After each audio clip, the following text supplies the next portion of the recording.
In the last session, we discussed about how to create structures, how to create members of the structure, how to create how to create structure, variables, how to access the members of the structures using dot operators, how to create the array of structures.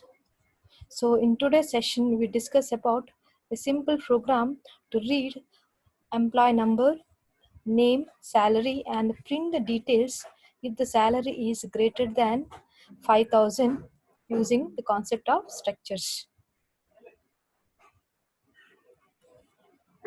So here we have this program. So in the program we are creating the structure. We are creating a structure and using the keyword struct, and this is a tag name or structure name, employee, and we are having three members, a string for storing the name of the employee, salary member of type float for storing the salary details of the employee, and employee ID, okay, and terminated with a semicolon. So this is a structure definition, and here we are creating the array of structures to store 10 employee records. So here we can store 10 employee records. So this is array of structure variables.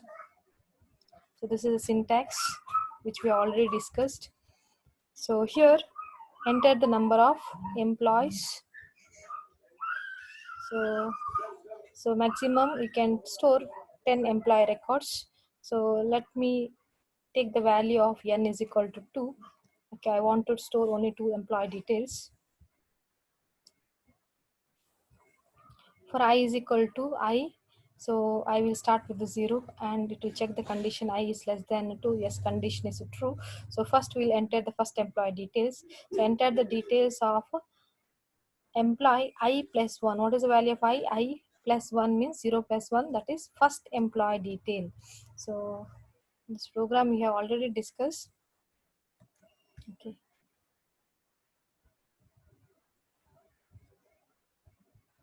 So here next we'll be asking the user to enter name, salary, and the employee ID or number, okay, using the scanf statement. Okay, these things we have already discussed.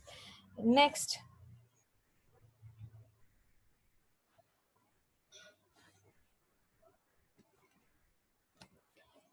the for loop continues. It will check the value. I will get incremented. It will become 1. 1 is less than 2. So condition is true. Again, we'll enter the second employee details. I will become 2. So 2 is less than 2. Condition fails. You'll come out of the for loop and you'll enter the next printf statement. So in this printf statement, we are going to print the details of the employee whose salary is only greater than 5,000. So for checking this salary, whether the salary is greater than 5,000, we will be using the if condition. So we have two employee details.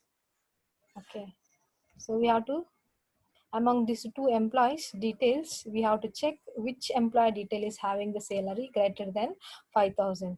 So we'll start with I is equal to 0. Assume that we have entered one employee detail as Raj. Okay, and his salary is 1,000. Okay, and his employee ID is 1. And let us assume another employee detail is Taj, and his salary is 6,000, and his employee ID is 2. So I is equal to 0. I is less than 2. Condition is true. So then we are checking E of I. So E is a structure variable. E of I is E of 0. That is, this is E of 0. This is E of 1, the second employee detail. Okay. So E of 0 dot salary. So E of 0 dot salary is this one, that is 1,000. So 1,000 is greater than 5,000. Condition fails. So condition fails will come out of the if statement and we will increment the value of I. So I value will become 1. So again check the condition. 1 is less than 2. Condition is true. Next you check E of I. E of I is now 1. So E of 1 dot salary. So that is 6,000. So 6,000 is greater than 5,000. Yes, condition is true. So if the condition is true, we will enter the if statement. Then we'll print those details. So we'll print the name, Taj, we'll print the salary, and we'll print the employee number. Again, increment the value of I will become 2. 2 is less than 2, condition fails. So it will come out of the for loop. So this is how we are printing only the detail of the employees whose salary is greater than 5,000. That is only this will get printed. So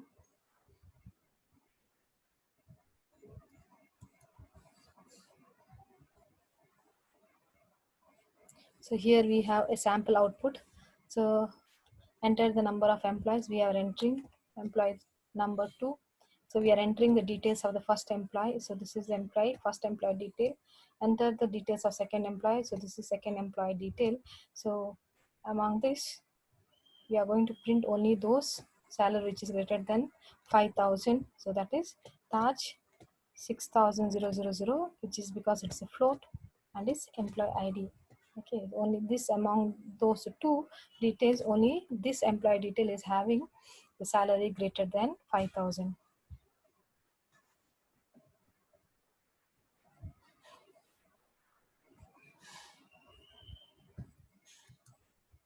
So moving on to the next concept, that is passing structure to function. So we already discussed the function, okay, the concept of function in module 4. Okay, now we'll be discussing how we can pass a structure to a function. We discussed how we are going to pass array to the function, how we pass a variable to the function. Okay, now structure to the function. So we have a simple program. Write a program to add two complex numbers. Okay, to add two complex numbers by passing structure the function as function argument. Okay, so we have to add two complex numbers. So we have already discussed how the complex number looks. So this is how the complex number looks. Okay, so first part is called as, so this is a complex number. So this part is called as real. Okay, and this is imaginary.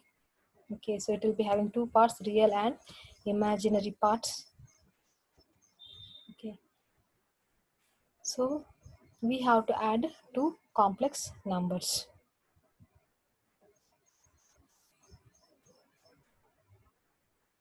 So complex numbers will be having two parts, real part and imaginary part.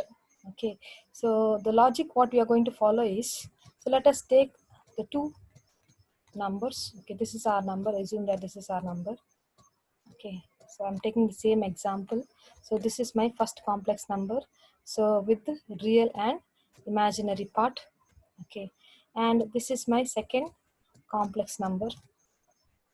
Okay, so here what we are doing is, while entering, we are entering only the real number and the imaginary number. We are not displaying it in this form. Okay, we are just entering the numbers. We are not entering plus I4. Okay, we are entering only 2 and 4, and the second complex number we are entering. The real part is 6 and the imaginary part is 8. So then we are performing the sum. So sum of 2 plus 4 is, 2 plus 6 is 8. Okay, and 8 plus 4 is 12. Okay, and while displaying, we'll be displaying it in like this. Okay. So we are taking all this real and imaginary part with the data type float. That is why we are getting 8.000 plus 12.000. So this is how we are adding the complex numbers.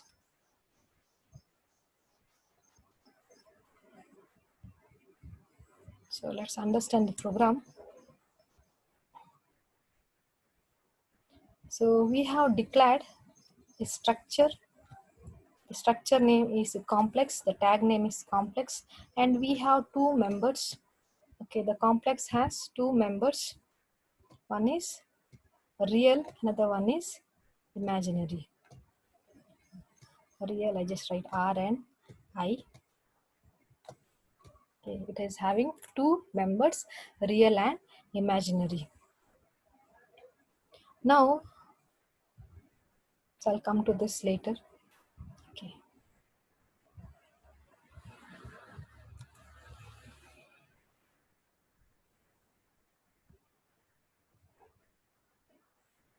So this is our main program.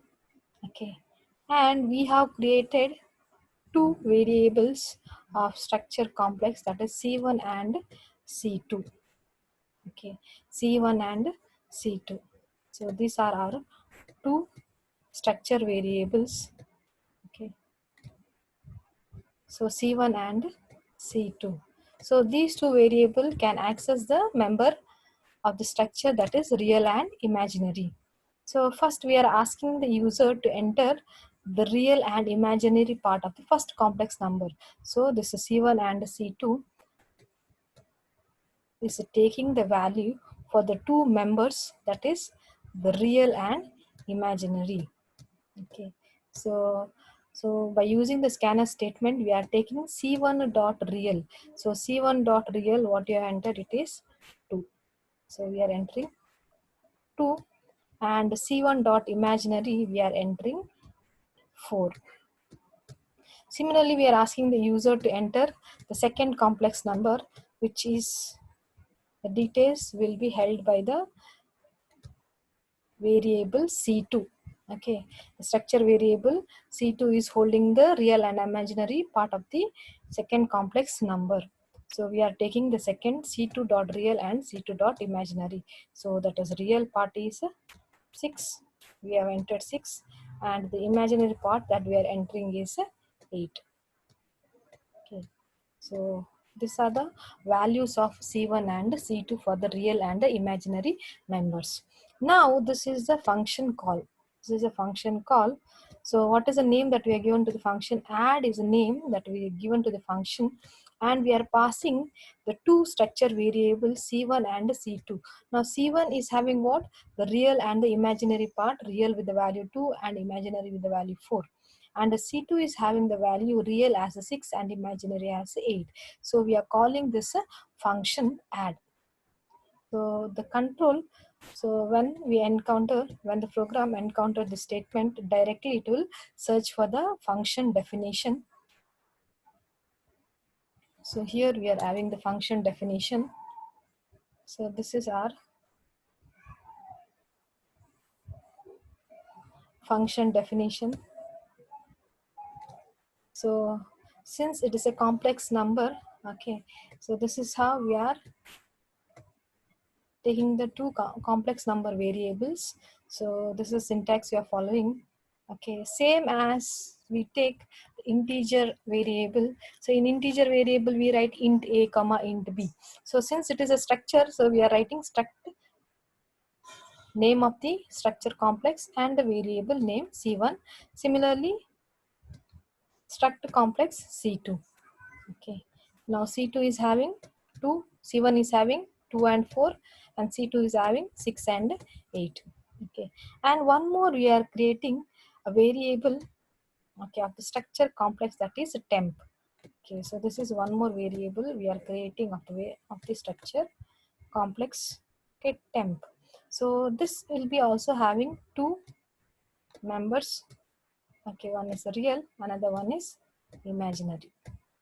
Okay, now we are writing temp dot real. Okay, what is temp dot real? That is this one. Temp dot real is equal to C1 dot real. What is C1 dot real? That is 2. C1 dot real is 2 plus C2 dot real. C2 dot real is 6. So 2 plus 6 is what? 8, which will be stored in temp dot real. Similarly, C1 dot imaginary dot C2 dot imaginary. C1 dot imaginary is 4. C2 dot imaginary is 8. So 4 plus 8 is 12, which will be stored in temp dot imaginary. Next we are displaying, so this is how the format we are following. Okay, so sum is percentage f. So what is percentage f we are displaying? Temp dot real. So what is temp dot real? 8. Okay, plus I. Okay, in the place of percentage f, what we are displaying? Temp dot imaginary. What is temp dot imaginary? That is 12. So since it is a float, so we will be displaying 0.00. Okay, so that I'm not writing here. Okay, so this is how we are finding. So this is how the output we are getting. We are finding the sum of the real and the imaginary part by passing the structure as a function, structure as a function argument.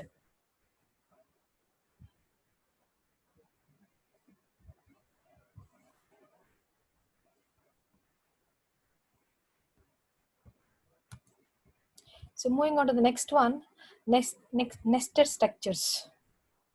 Okay, so we have already discussed about nested functions.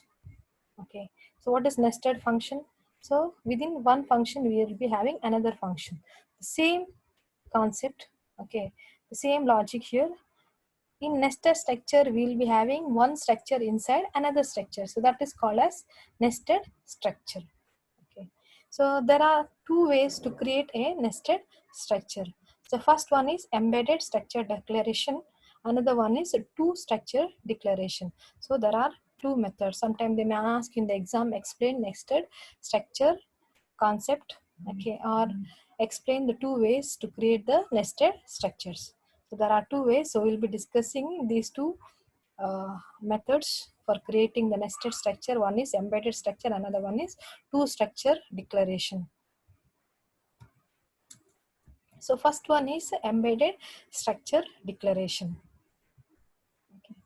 So here in embedded structure declaration, so what is embedded? Embedded is nothing but one structure is placed within another structure. Okay.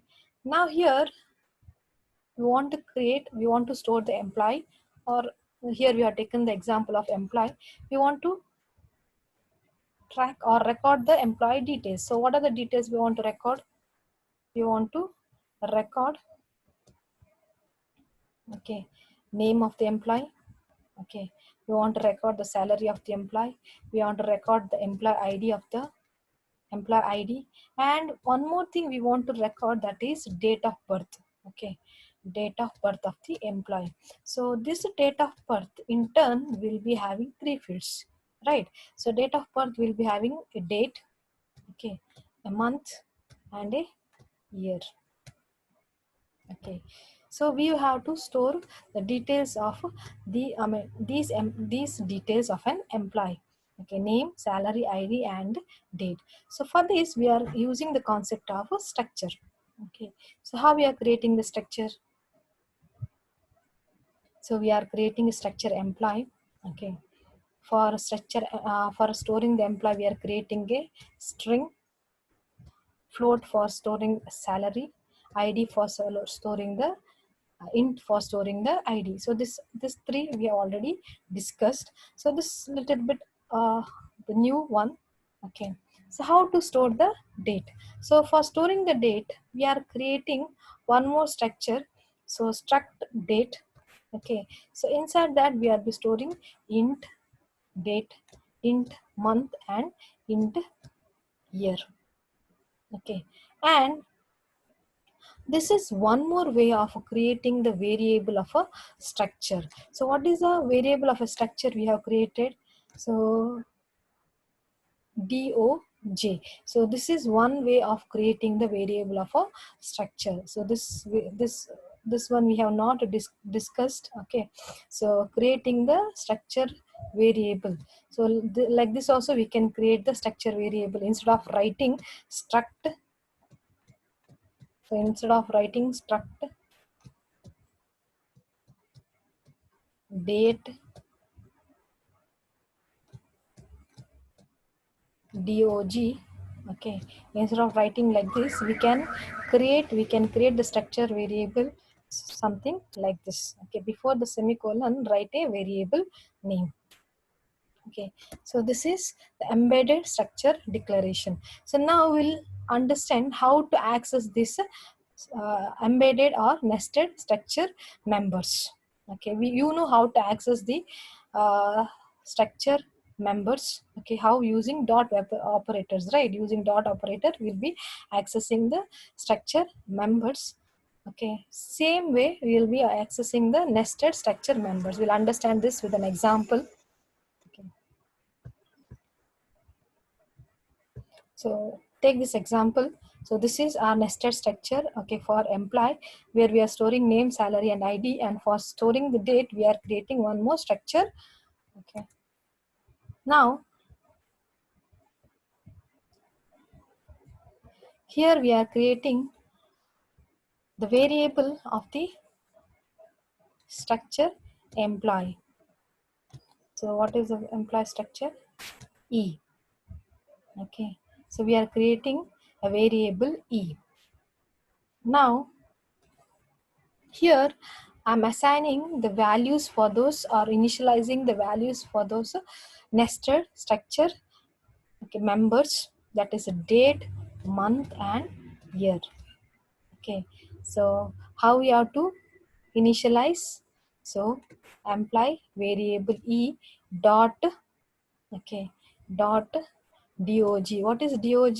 So dog is the structure date variable. So this is the variable. So we had two structures. Okay, one is employee. Okay, so I'll write it here. In the employee structure, okay, in the employee structure we had name, salary, and ID. Okay, so inside that we had one more structure, that is date. Okay, and we had three members: date, month, and year. Okay, now for this I had created a variable E. Okay, and for this structure we have created a variable doj. Now if I want to access the name, how I'm supposed to write? E dot name. Okay, same way if I want to access salary, I'm supposed to write E dot salary. Next, if I want to access ID, I'm supposed to write E dot ID. Okay, now if I want to access this one, date, month, or year, okay, I'm supposed to write E dot. So this is our first variable. Next variable is, it comes inside E, so that is why we are supposed to write E dot dog dot date. Okay, same thing applies for month. E dot dog dot m. Same thing for year. Y dot dog dot, sorry, E dot, sorry,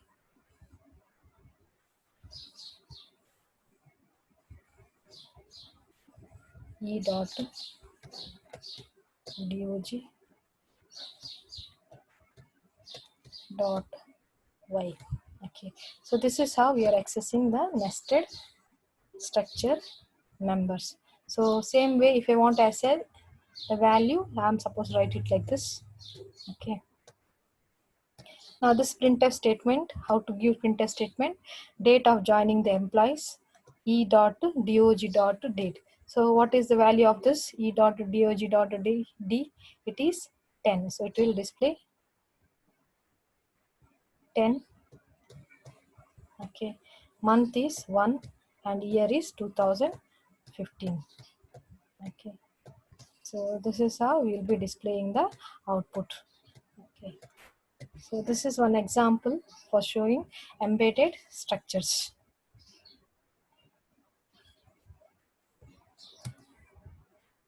So next method is two structure declaration.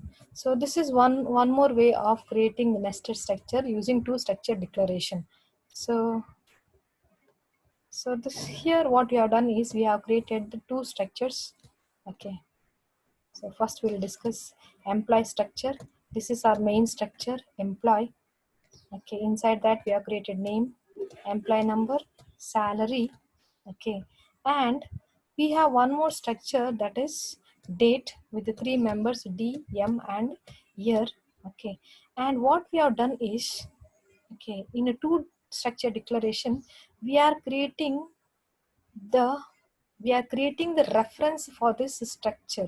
How we are creating the reference for the structure? By creating the variable of this structure inside another structure.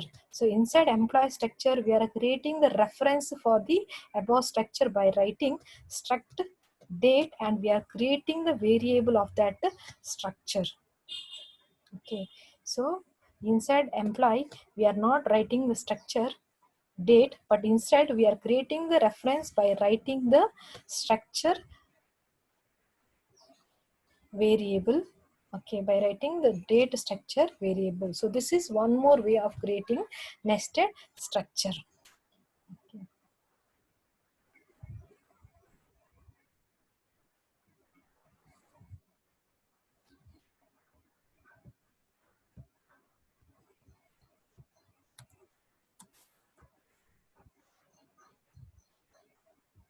So this is an example. We have same example. Okay, so how to display date of joining month and year? We are creating the variable of E. Same thing, we are writing, we are initializing the value of year, and so this everything is the same. Okay, same as the previous program, and display 10, 1 and 2015. Okay, so this is another way of creating the nested structure. Next one is structure using type def. Okay, so what is a type def? So we have already discussed about type def. Okay, so what is a type def? Type def is used for giving another name for the data type. For example, if I want to give for integer, okay, int is our data type, I want to call in my program int as integer. Okay, okay, go through, we have already discussed about the type def. Okay, in the previous module. Okay, so type def is used for creating the another name for the basic data type. For in the program, I don't want to call int. Okay, I want to call int as integer. Okay, so in the program, further I'll be writing how. Okay, int. So we were used to write int a comma b, correct? But now onwards what I'm doing, in the place of int I'll be writing integer, because I have declared, okay, in the above I have declared that the type def, using type def keyword I have declared that int I want to call it as integer. Okay, if I write like this, okay, the compiler will understand that the integer int will be called as integer further. Okay, so this is the type def keyword, okay, for declaring the giving another or alias name for the int. Okay, so now we'll be discussing structure using type def.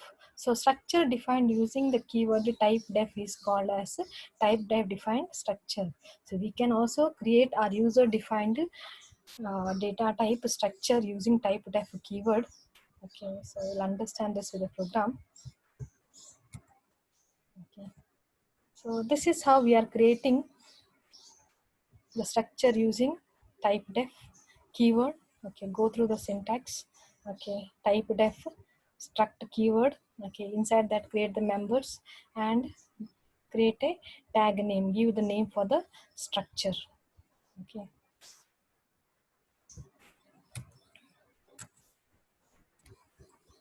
so this is an example when you execute this program. Okay, So what you are given.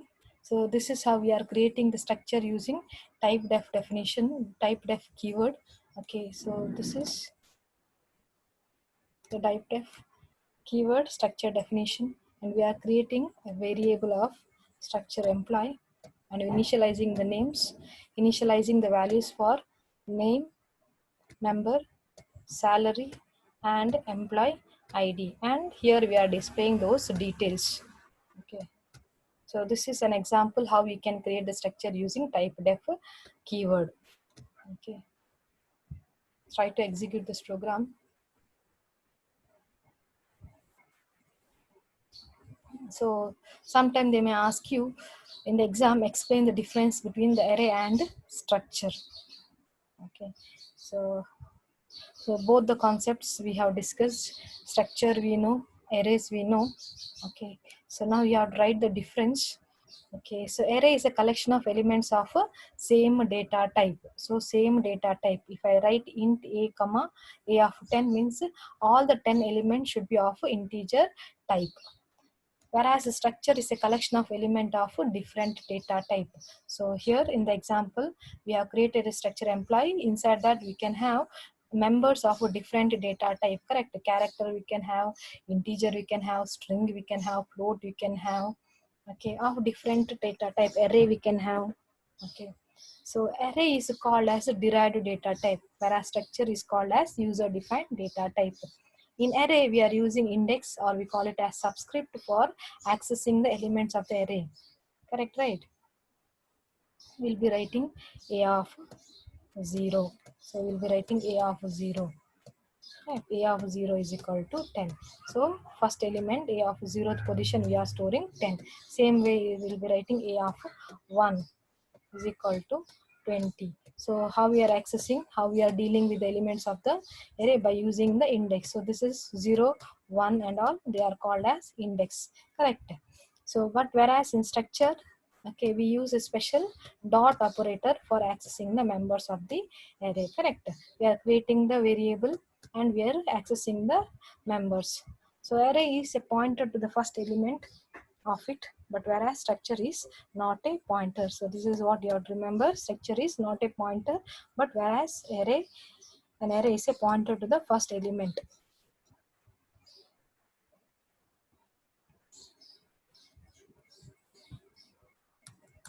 Okay.